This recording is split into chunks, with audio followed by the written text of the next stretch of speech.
Welcome to Direct Approach, a bi-weekly podcast hosted by Wayne Moorhead, delivering timely insights, fresh perspectives, and actionable takeaways from your direct selling executive peers to fuel your business's growth and evolution. How are industry leaders leveraging AI to transform their operations?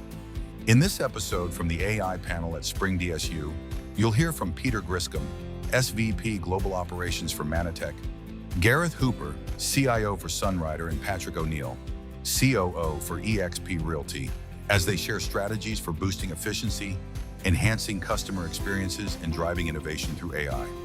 Whether you're an executive exploring new technology or a leader seeking to stay ahead, this episode is a must-listen for anyone ready to embrace the future of direct selling. But before we begin, we'd like to thank this episode's sponsor, Exego. Tired of struggling with outdated systems and inflated technical debt? Are you losing time and money on staff or software inefficiencies? Exego can help. Our all-in-one platform as a service simplifies everything from commissions to reporting to e-commerce. With Exego, you can finally focus on growing your business, not managing it. Don't let technical headaches hold you back. Visit exego.com and discover how Exego can transform your MLM company. Now let's welcome your host, Wayne Moorhead, panel moderator, Brett Duncan, and panelists, Gareth Hooper, Peter Griscom, and Patrick O'Neill. Hello and welcome to another episode of DSN's Direct Approach podcast. I'm your host, Wayne Moorhead. It's hard to believe that it's already been 4 weeks since Spring DSU in Dallas. This was an incredible event, and the feedback and responses to all of the insights, takeaways, and learnings from the presentations as well as breakout sessions has been equally incredible. AI was definitely one of the most important and hottest topics of this event. And today we're going to feature one of the dynamic discussions that took place there. This fast-paced, idea-packed panel brought together 3 innovative operators who are currently integrating AI at scale across their companies. The panel highlighted real-world use cases, where to start, how to scale, wins and warnings, and how AI is rapidly transforming our businesses. We hope you enjoy. A few months ago, Stuart and I were talking about this, and Trisha as well, and it's like, who's doing something at their companies on the AI front that needs to be talked about? And I can remember an email went out, and we were talking, and to be quite honest, for the most part, when we reached out to companies, it was crickets. It was like we were hoping to hear, from some folks, and it just didn't happen for the most part, with a few exceptions. But I do know Patrick, Stuart was at least a little bit aware of what you guys were doing at eXp. Yeah. Peter, I knew we've interacted on some things, and I kept saying, well, Peter needs to get in on this. But I want to start with you, Gareth. You were the first answer to that email that I got. Oh, really? Yes. And it was like paragraphs. It's like, oh, you want to know what's going on? I'll tell you what's going on. Okay. And it led to, I don't know, did any of y'all listen to the recent Direct Approach podcast? It was featuring Gareth on there with Wayne Moorhead, and he digs into this quite a bit. Yeah, it was outstanding. So the question I'm going to start with, and we'll work our way down, but I'm going to start with you, Gareth, is what's at least one of the things, what's one of the areas that your company is focusing on right now in terms of how you're incorporating AI, and what that looks like? And then we'll get into how's it gone, what have you learned, what hasn't gone well, all of that good stuff. Sound good? Should I go through my slides? Yeah. Okay. Yeah, so in one area we're really concentrating on is customer facing AI applications. So in January of last year, we started to create our first customer-facing AI applications. The first of which was our AI shopping assistant. Now, the problem we were trying to solve is that Sunrider has so many different products. We have over 200, and the feedback we got from our IBOs was customers didn't know where to start. So we integrated AI with our content to create our AI shopping assistant. And then the AI shopping assistant can answer any kind of product questions. It can make recommendations. It can answer general customer service questions. So for example, you could ask it, what weight loss products do you have for a vegan? Or if I'm taking quinine already, what other products should I take for general wellness? So that was our AI shopping assistant. We then launched our AI reporting assistant. And the problem we were trying to solve here was, although At corporate, we thought our back office reports were easy to use. Many of our IBOs felt that they were complicated. So we integrated AI with our customer and order data to create our AI reporting assistant, which can answer any kinds of questions the IBO has on their downline. All they have to do is ask it in a natural language, even complex questions. So for example, you could ask it,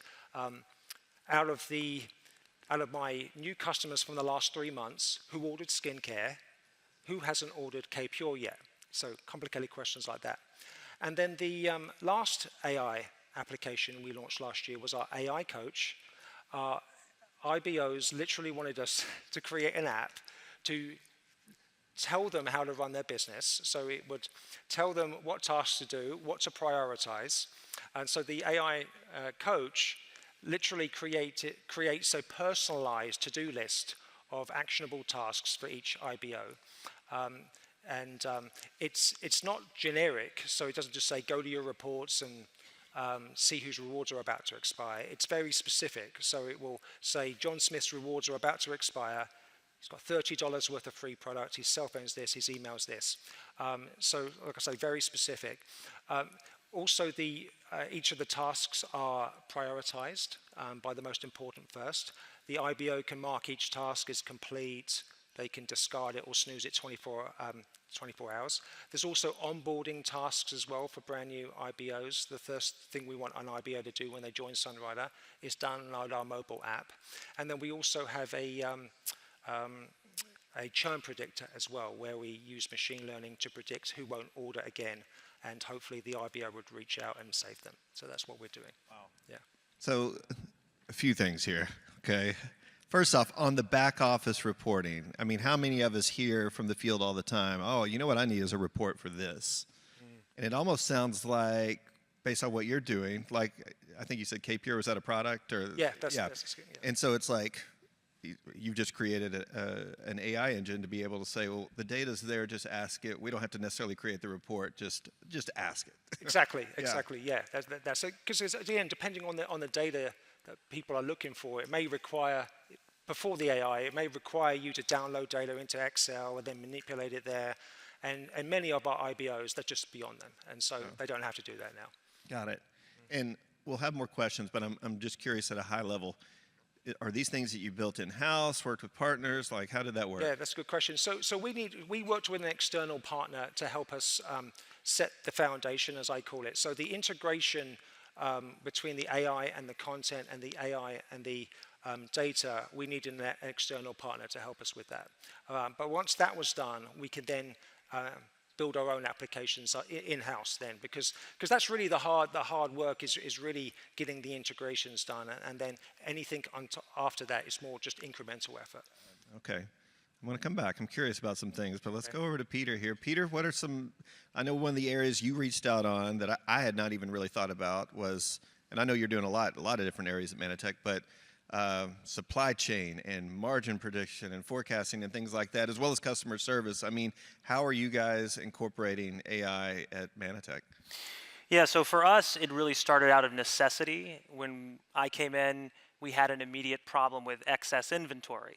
And so with any solution, we wanted it to be better than any existing option. So we looked at all of the available software for predictive forecasting, purchasing, and what we wound up landing on was an AI-driven, machine learning-driven platform.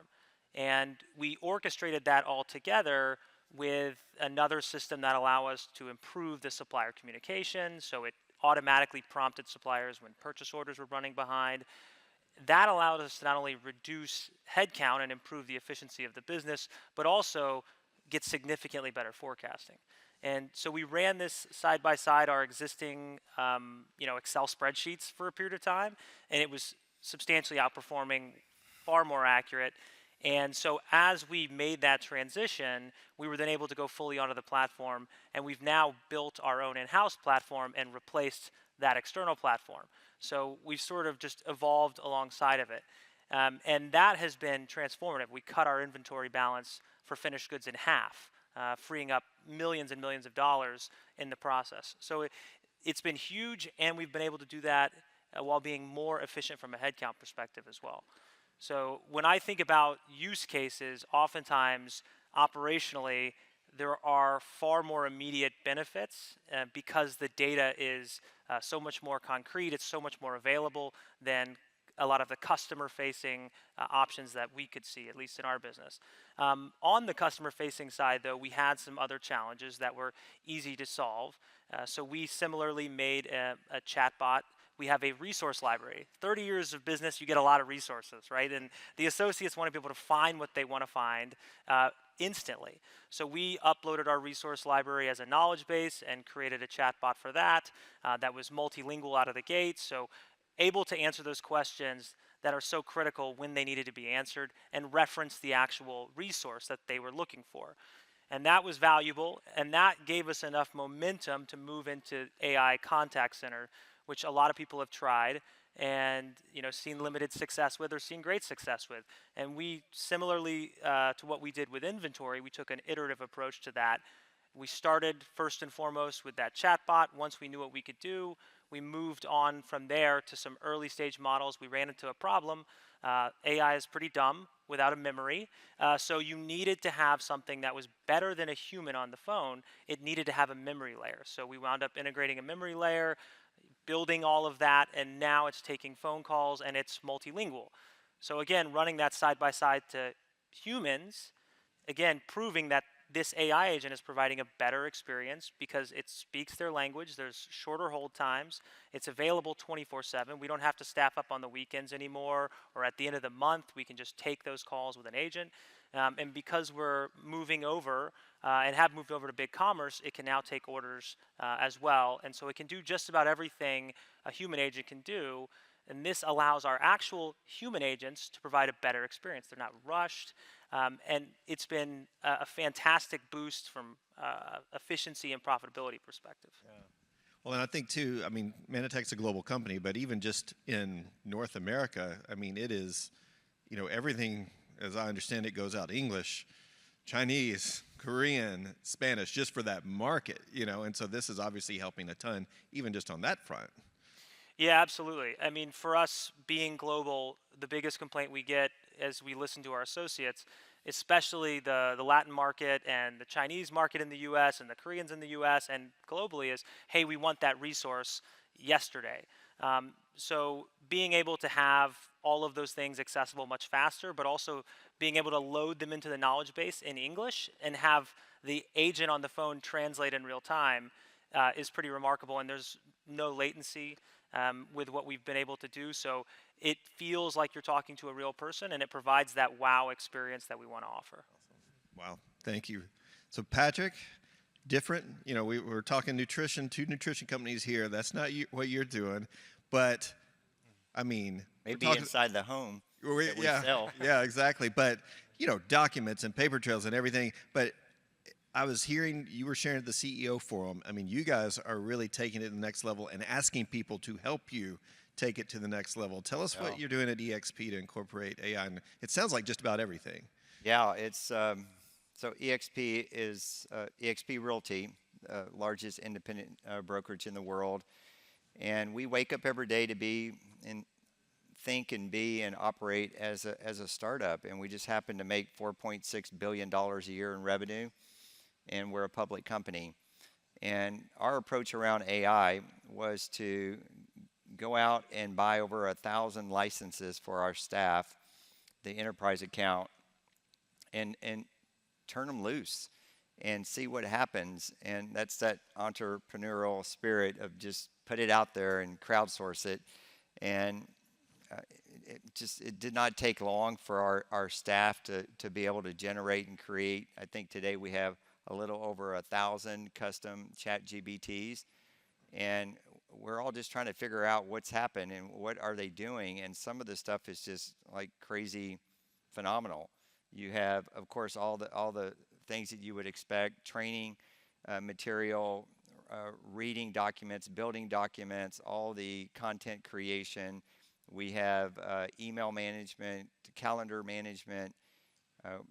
We've got email response where it actually starts to figure out who you are, your personality, your style, and it's beginning to respond on your behalf in the way that you would want it to. For me, where I'm spending most of my time would be these deep learning models that are taking quite a time and are very sophisticated. So one is similar to what we have here, right? The expert care, in our view, a level 1 desk. We do about 300,000 inquiries a month. And our objective is to have no sort of human staff associated with any sort of level 1 type inquiries by the end of the year, and be able to shift that staff, that talent, to what I would consider higher yield activities, more white glove, more competitive type activity. And the other one I'm spending my time on is what I call document AI, which is really reviewing our contracts that come in. So when any of you are purchasing, selling a home, there's contracts associated with that.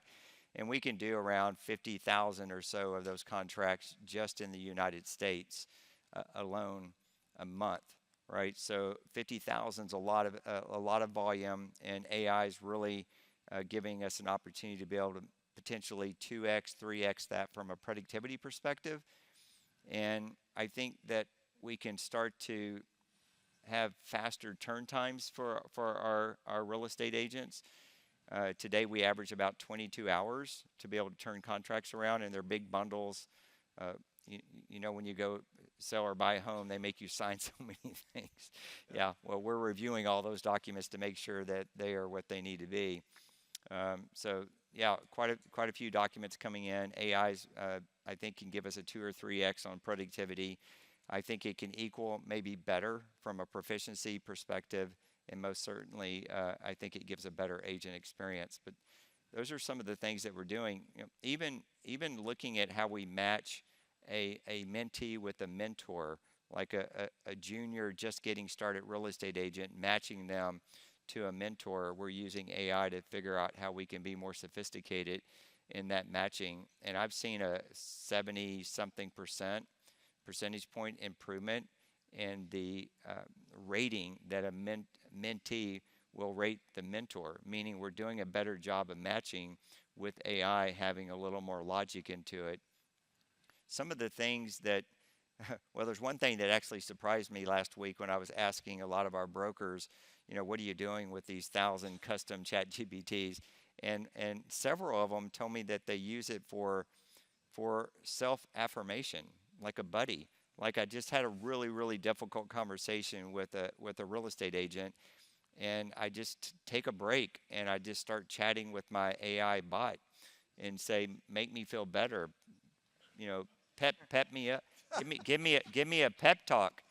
And so I thought that was crazy. So I did it, and it was like a Saturday Night Live skit. It was like, you're important, and you've worked really hard to get to where you are, and you know, they're not, all your days are not like this, and you got to get back into it. And I'm like, wow. So you start tearing up, like, yeah, it's like I wanted to hug. That's all I wanted to hear. One more thing that I think is really cool. So we don't have any brick and mortar. So we have a PO box. We have no rent, no debt, and pretty phenomenal model that our founder created. And we go to work in a metaverse.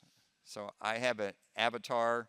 I walk around. I was telling these gentlemen earlier that, you know, my current outfit right now, I've got these faded jeans on with holes in them and these high top Converse on, and I'm just kind of running around like I'm going to break dance for you or something. But yeah, I mean, we have, you know, millions and millions of visits from our real estate agents that come in to this metaverse.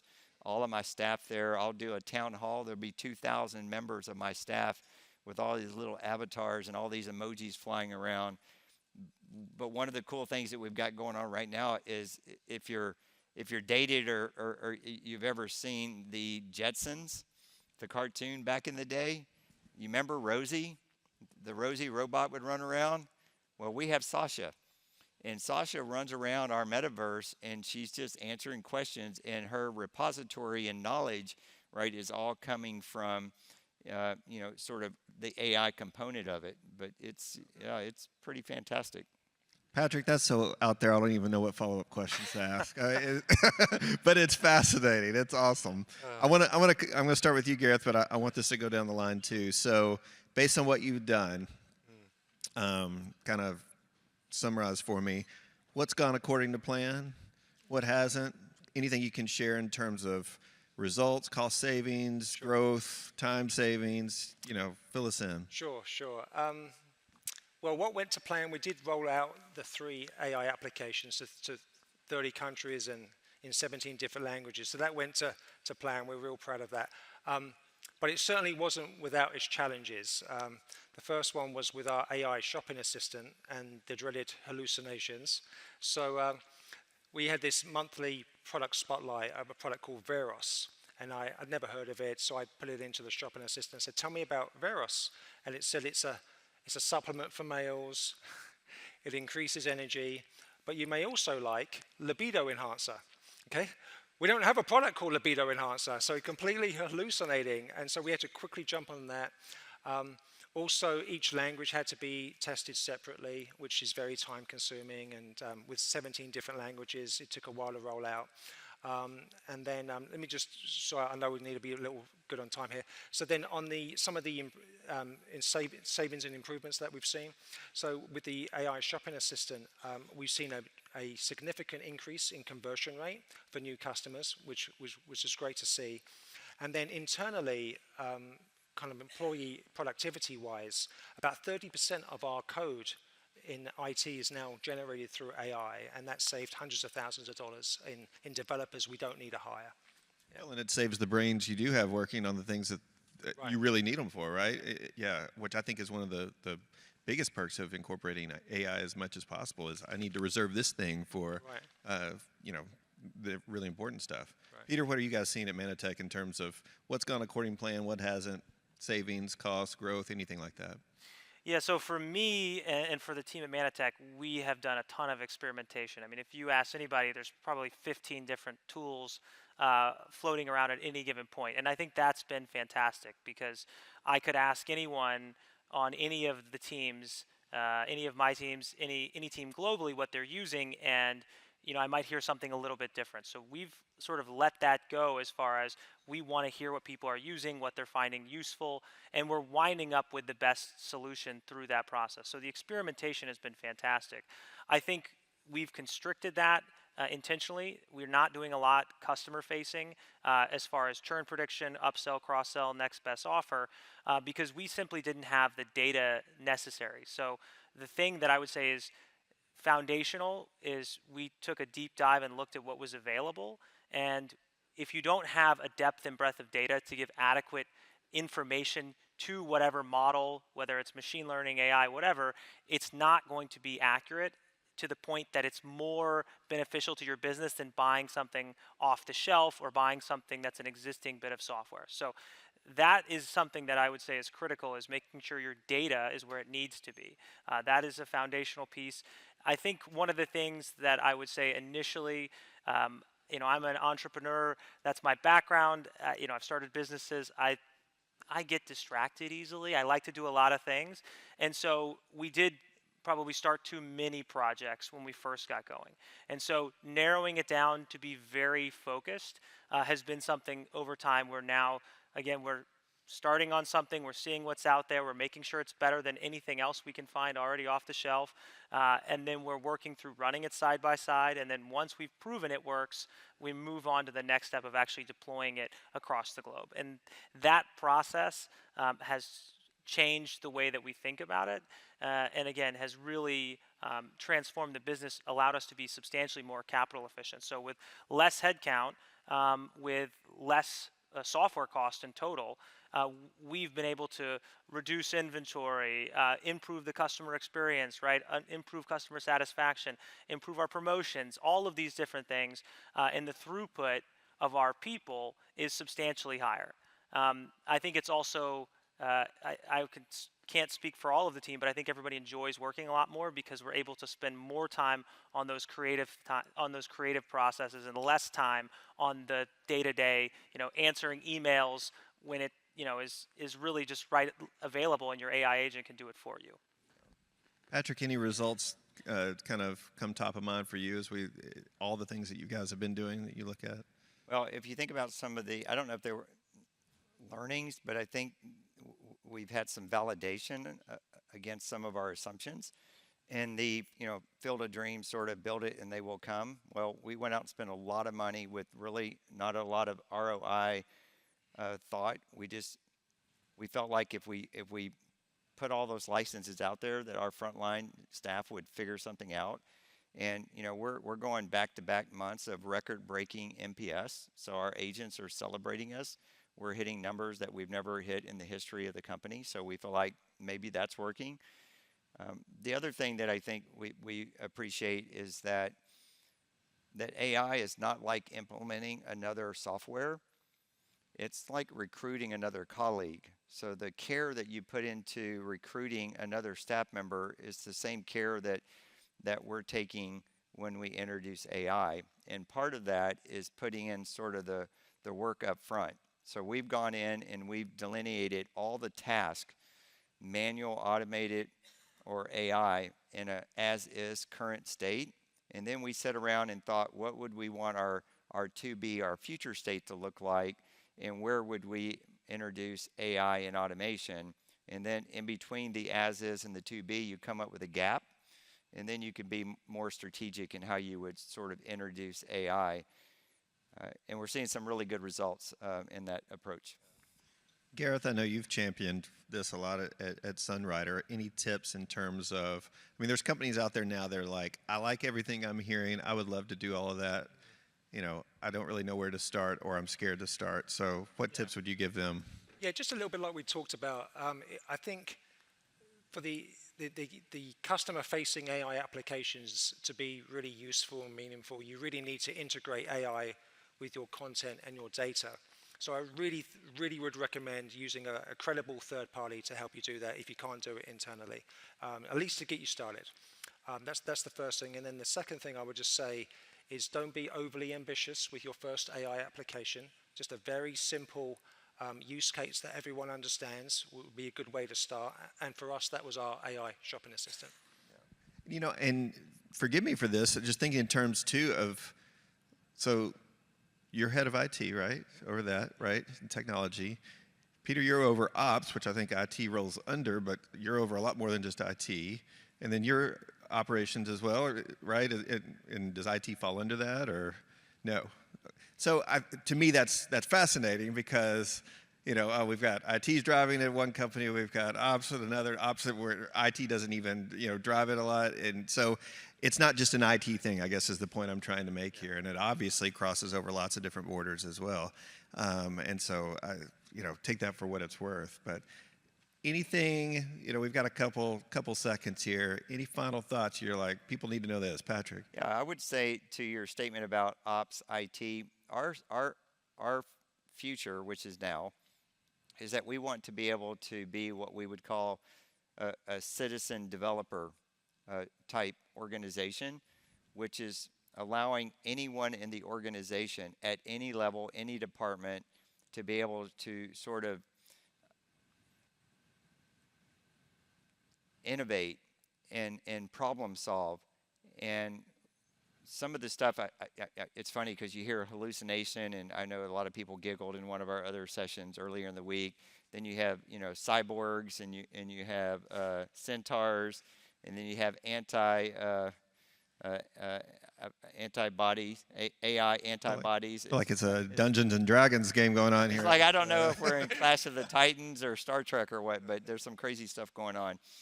But, one of the things that's out there is this vibe coding that just got coined recently. And the technology is so incredible today that anybody can code. And there's some tools out there like Lovable AI that we're playing around versus I think somebody was using Replit. Was that you? Yeah, Replit, you were on stage the other day. I went home, and Glenn, our founder, was online, and we're all chatting. I go get a bowl of fruit. It's 10:30 at night. I put my feet up. I say, build me an application. And within 10 minutes, and I was just experimenting with the tool that you had suggested, and you can use any of these tools. But basically within 10, 15 minutes, I had written an entire application doing nothing. And it's all prompt-based, which is what that vibe coding is all about, the term. It means that you can now start creating applications through a prompt. So I just said, build me a COO dashboard with all the basic KPIs that I would care about, and throw in some, some cool graphics with a pie and some lines and whatever. And I hit a button. I'm eating my bowl of fruit, chatting with our founder, and I'm watching on the right side of the screen all of this code just being written and written and written. And then it pops up in about 6 minutes and says, I've got a couple of errors. And I'm like, well, fix them. And then it does more stuff. And then it says, there's 2 more errors. I need a visual. So I did a screenshot. I threw them into the chat box, and it says, oh, I got it. And he fixed it. And all of a sudden, here it is. I got it active. So that when we talk about citizen developer, we're talking about frontline people, hourly people, anybody that says, I could be better, I could give better service, I could be more productive. We're going to create an environment where anybody in the organization can do that. And you don't need, 10, 15 years of computer science. Now, that's my team. These are people that are SMEs. 99.9% of the people that I have writing code right now are realtors that have no idea anything about the structure of code. Now, on an IT side, we're using tools like Project IDX and whatnot, but these are full stack that, the words, the article I was reading the other day is that, they're already seeing that 10 computer science engineers are doing the work of 100. And it's all the AI, and they're just looking at it to figure out how you innovate and sort of put the human emotional intelligence into it. They're not writing code anymore. Unbelievable. Gentlemen, thank you. Thank you very much. Give them a hand, guys. Are you ready to revolutionize the way your direct selling company accesses industry insights? Introducing the DSN Library's Smart Search, an AI-powered tool that puts over 2,000 curated assets at your fingertips. From compensation trends to emerging markets, answers are just a click away. If you're already a DSN supporter, then you have access to Smart Search right now. If not, it's time to check out our updated program for 2025. Starting at just $1,000 per month, your entire company can get access to the channel's most comprehensive collection of education and insights available. Visit directsellingnews.com/supporter to see a demo of Smart Search in action and to learn how your company can become a supporter now. We also invite you to join us for DSU Europe, June 3rd to 5th in Amsterdam. This is where Europe's top direct selling leaders will gather to explore the latest insights, strengthen industry connections, and discover new growth opportunities. Plus, save the date for the Fall DSU happening September 6th through 8th in Plano, Texas. Visit dsnevents.com today for details. Thank you for listening and supporting DSN and the Direct Approach podcast.